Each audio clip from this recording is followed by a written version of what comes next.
Salam, axşamınız xeyir olsun. Deməli, bir dəqiqə şöhrət aldım. Deməli, uşaqlar, bugün izahını verəcəm. 11-ci sinif BC 5A bunun. Asan kimi birinci ingilis dilidir. Başlayaq. Deməli, əvvəla passive voice var şərtdə. Yəni, baxın, tense formu görüb təkcə aldanmayın ki, zamanın testidir. Düzdür, zamandır, həm də passivdə feili seçmək lazımdır. Burada da bizdə verilən zaman göstərici in the near future, yaxın gələcəkdə deməkdir. Və biz gələcək zamanın passivini seçməliyik. Yəni, cümlə mənə hazıra nazır deyib ki, sən passivdə seç də. Məsələn, bəzən olar ki, çıxarsınız, məsələn, passiv yazmaya. Bununla bu arasında qalarsınız. Orada tərcüməyə getməli olasınız, gələcək olanda. Amma yox, burada sənə passiv voice deyib də, yəni kör ki, passivdə yazmasan, Y variantını yazıram. Çünki gələcəyin passivi necə idi? Shall, will, be, üstə və bütbəli. Y variantı doğrudur. 8-də əsasın içində A dərəcə olmalıdır. Baxıram, B-də göstərici var, C-də göstərici var. Bunlar müqayisənin göstəricisidir. D-da və Y-də də göstəricilər var. Best polite də deyilən bir şey, onsuz da yoxdur. Most falan düzəlir, üstünlük dərəcəsi bestlə düzəlmir. Best sözü ayrılıqdır, qudun üstünlükdür. Əsas ad dərəcəsi deyir, bəli, A variantı adidir. Digər testi 9-cu testi, modalın testidir. Şultdan sonra to gəlməyi yanlışdır, hadın to ifadəsi yoxdur. Boşluqdan sonra to yoxdursa, outun to'su hanı, arable'ın to'su hanı, A variantı doğrudur. Tərcüməyə də geçsək, sən deyir, böyüklərin, onlar danışarkən böyüklərin sözünü kəsməməlisən. Kəsməməlisən, okay, very good, A variantı. Physical reasons they are smoking no to start. Okay. Zera daha doğrusu they are deyil. Zera. Zera ilə başlayaq mı cümləyə? Başlayaq. Zera vardır da bilirsiniz. Zera. No physical reasons. Zera cəmdirsə, deməli, bunun ardıca cəm bir şey gəlməlidir. Lap tərcümə eləyə bilmirsinizsə, smoking-i qabağa qoymayın. Reasons-ı qabağa qoyun ki, bu ar burada düz olsun. 2, 4, 1. To start smoking. 5, 1. Deyir, heç bir fiziki, siqaretə başlamağa heç bir fiziki səbəb yoxdur. Bir qəribə cümlədir. 241, bu 5-1 yazdı. Mən burada to start smoking 5-3 qoymalıydım. 241-53, haradadır variantımız? B-dədir. 241-53, okey. Artificial süni deməkdir uşaqlar. Not real. C-ni gördüm, yəni gətirdim, yapışdırdım bura. Sonra chilly, sərin, cool-la zaten sinonimdə A variantı. C, B, A. Intense də niyyətdə, istəklidir, ciddidir bir şeylərdə. C, B, A hansı variantdır? D variantı. Okey, getdik. Mrs. Lee bir adam adıdır. Yəni biz heç bir halda adam adlarının qarşısında Z artiklı qoymuruq. Yəni artikl qoymuruq ümumiyyətlə. China ölkədə orada da qoyulmaz. Hələ ki boş-boş davam edirik. Brown soyad cəmlənibsə, soyadın cəmlənməyi üçün Z-yə ehtiyac var. Deməli, üçü də boşluq ola bilməz. Üçüncüsü Z-də olmalıdır. C variantı doğrudur. Sonra boşluqdan sonra isim var. Bundan sonra isim gəlməz, bundan sonra isim gəlməz, getdi. Relative sayıla bilən cəm isimdirsə, another'ın orada nə işi var?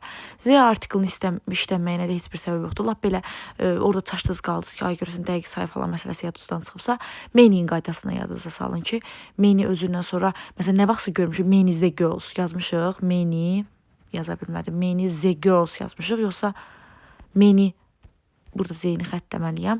Many girls yazmışıq da, yəni birbaşa. Eyni şəkildə how many-dən sonra others olsun. Yəni birbaşa A-dır. Deməli, bunu silək buradan. Qaldı hansı Y variantı? 13-də Y-dir uşaqlar. Sonra davam edək nə ilə? Diqqətli olaq orada 14-də. Kavya əvvəlcə sayılmayan isimdir. Mən A-nı gətirsəm, qoysam bura, imtihanda da düşsə belə bir şey eləyin. Yəni diqqətli olun, çünki burada E artiklı gizlənib. Sifətin qarşısına keçib, yəni amma yenə də sən bura məsələn kaviar sözünü gətirsən, qoysan kürü sözünü birbaşa gətirib qoysan, E artiklı avtomatik ona aid olmuş olacaq. Yəni ona görə A olmaz. Sayılmayan isim daha yeni almaz. Amma oflu birləşmə ilə alanda E artiklı P-sə aid olmuş olacaq, yəni B doğrudur.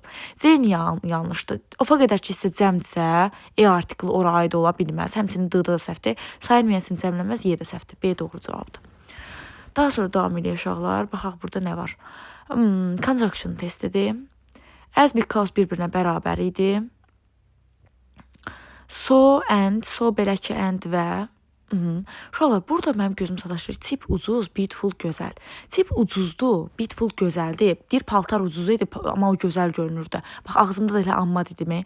Deməli, paltar ucuz idi. Bax, normalda ucuz paltar, yəni pis görkədərdə onu, amma deyir ki, gözəl görünürdü. Deməli, burada biraz müəyyən qədər ziddiyyət var, o da batı qoyur, C variantı doğrudur. Possessive case yiyəlik haldır, uşaqlar. Bilirik, genitive case, possessive case. Apostrof və sonra bin gəlib, verb gəlib, yiyəlik yoxdur burada. Cümlənin ardına da baxıram, heç bir yiyəlik gizlənməyib. Soyadın qarşısına Z gəlib, soyad cəmlənib, cəmin yiyəliyidir, doğrudur. Burada bir dəqiqə görmürəm bunu, bir dəqiqə gözüm bura silim, hə. Onun gözlər cəmlənib, gözlərinin rəngi, doğrudurmu? Doğrudur da, bir dəqiqə. Onun gözlərinin rəngi bir dənədir. Bu da doğrudur, hə. Problem yoxdur, beynim qarışdı. Hə, onun gözü çoxdur, 2 gözümüz var da. Gözümüz cəmdə cəmin yəliyib, da. Kalada bir rəngi var. Chestnut'dır, chestnut şey rəngidir. Chestnut bilsiz nə rəngidir? Yer fıstığıdır mı, nədir belə fıstığın bir növüdür. Apostrof və sonra building gəlib, verb ing gəlib və verb ing olanda başqa bir feil axtarırıq. Tapa bilmiriksə, deməli bu feilin özüdür. Başqa bir feil yoxdur, a new fence gəlib, yeni hasardır. Yəni başqa bir feil yoxdur, burada hələ gizlənən izdir. Ona görə çıxdım 2-3 doğru cavabımız A-dadır. Sonra a good student must be, yaxşı bir şagird olmalıdır. Lazy, tənbəl, düz gəlmir. Sonra idle, axmaq, düz gəlmir. Impolite, nəzakətsiz, düz gəlmir. Sonra impatient, səbirsiz, düz gəlmir. Competitive və diligent, çalışqan və yaradıcı D variantıdır.